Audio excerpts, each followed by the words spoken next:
இந்த இந்த டெஸ்ட் பண்ணுறது மூலிமா நாம் வந்து முன்கூட்டியாக தெரிஞ்சுக்கிட்டோம்னா அடுத்த தலைமுறைக்கு கொண்டு போகாமல் இருக்கலாம், அவங்களுக்கு பாதிப்பு ஏற்படாமல் இருக்கலாங்கிறது ஒரு முக்கியமான நோக்கம்.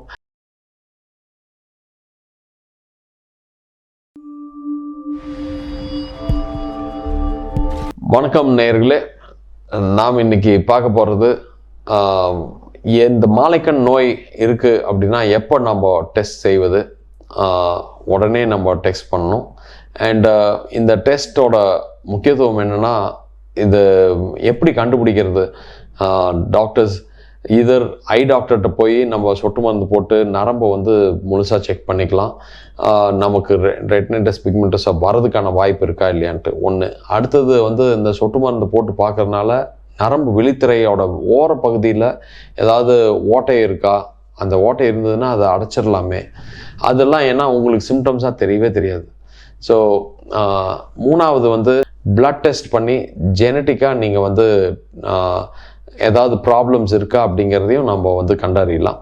இது ஏன் நம்ம செய்யணும் அப்படின்னா, நம்மளுக்கு யாராவது நம்ம சொந்தத்தில் இருக்கிறாங்க, தெரிஞ்சவங்க இருக்காங்க, இந்த மாதிரி மாலைக்கண் நோய் இருந்ததுன்னா பெட்டர் நம்ம பண்ணிக்கிறது.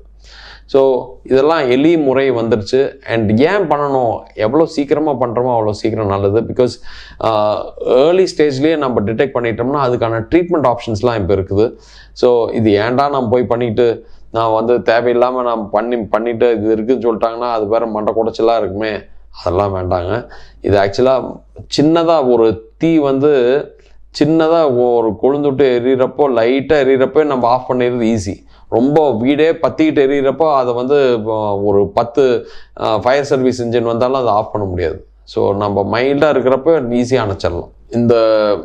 இந்த டெஸ்ட் பண்ணுறது மூலிமா நாம் வந்து முன்கூட்டியாக தெரிஞ்சுக்கிட்டோம்னா அடுத்த தலைமுறைக்கு கொண்டு போகாமல் இருக்கலாம், அவங்களுக்கு பாதிப்பு ஏற்படாமல் இருக்கலாங்கிறது ஒரு முக்கியமான நோக்கம்.